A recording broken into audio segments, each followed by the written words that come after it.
हरतालिका तीज व्रत भाद्रपद शुक्ल तृतीया को किया जाता है। सुहाग चाहने वाली स्त्रियों को इस दिन शंकर पार्वती सहित बालू की मूर्ति बनाकर उनकी पूजा करनी चाहिए तथा सुंदर वस्त्रों, कदली स्तंभों से घर को सजाकर नाना प्रकार के मंगल गीतों से रात्रि जागरण करना चाहिए।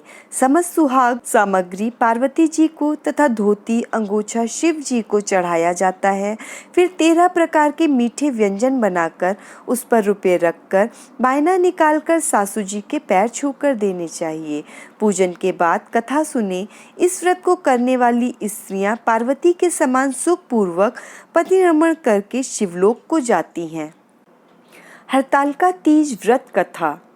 शंकर जी ने पार्वती जी को कहा कि एक बार तुमने हिमालय पर्वत पर जाकर गंगा किनारे मुझको पति रूप में पाने के लिए कठिन तपस्या प्रारंभ की थी। उसी घोर तपस्या के समय नारद जी हिमालय के पास गए तथा कहा कि भगवान विष्णु आपकी कन्या के साथ विवाह करना चाहते हैं। नारद की बनावटी बात को तुम्हारे पिता ने स्वीकार कर लिया।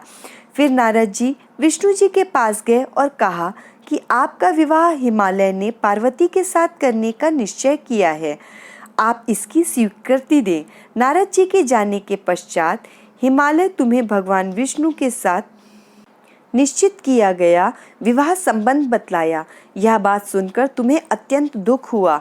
एक सखी के द्वारा दुख का कारण पूछे जाने पर तुमने कहा कि मैं इधर भगवान शंकर के साथ विवाह करने के लिए कठिन तपस्या कर रही हूँ, इधर हमारे पिताजी विष्णु के साथ संबंध करना चाहते हैं, तुम मेरी सहायता करो, अन्यथा मैं प्राण त्याग दूंगी। सखी ने धीरज देते हुए कहा कि मैं तुम्हें ऐसे वन में ले चलूंगी कि तुम्हारे पिता को पता ही न चलेगा। तो इस प्रकार तुम सखी सम्मति से घने जंगल में गई।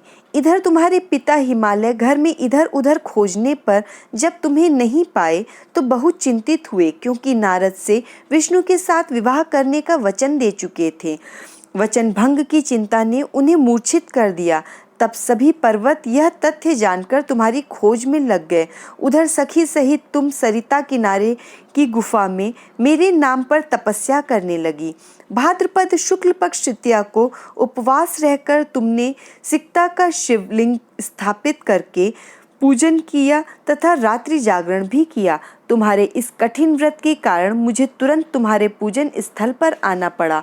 तुम्हारी मांग तथा इच्छा के अनुसार तुमको अर्धांगिनी के रूप में स्वीकार करना पड़ा।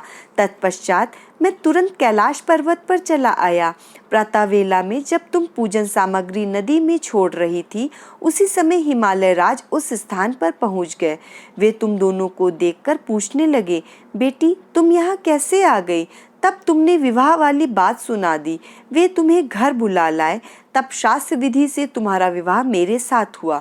हरितालिका व्रत का नामकरण भी सखी द्वारा हरि जाने पर इसका हरितालिका नाम पड़ा। शंकर जी ने पार्वती जी से यह भी बताया कि जो स्त्री इस व्रत को परम श्रद्धा से करेगी उसे तुम्हारे समान ही अचल सुहाग मिलेगा। बोलो श्री शंकर भगवान की जय।